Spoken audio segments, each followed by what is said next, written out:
Kung maunang pagbuot sa mahan, diha sa Juan 3:16, sabi ko, patyon ang iyang anak, aron pinaagi sa iyang kamatayon, sa iyang anak, maluwas ang katauhan. Mga kapatid, itong John 3:16 ay bata pa ako nito na memorize ko na. For God so loved the world that He gave His only begotten Son, that whosoever believe in Him should not perish but have everlasting life. Mula pa ako bata, na-memorize ko yan hanggang ngayon. Nagtaka ako dahil itong isang isang Catholic faith defender, kilalang Catholic faith defender sa entire Negros Oriental, siya ang chairman sa CFD, siya nagsabi na ang John 3:16 raw ay patayin ang kanyang anak para ang kaligtasan, mapasa tao ang kaligtasan, patayin ang kanyang anak.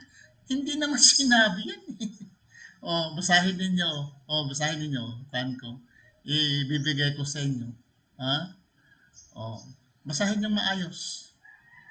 For God so loved the world that He gave His only begotten Son, that whosoever believe in Him should not perish, but have everlasting life. Nandiyan bang sinabi na patayin ang kanyang anak para maligtas kayo? Believe. Believe and worship is different.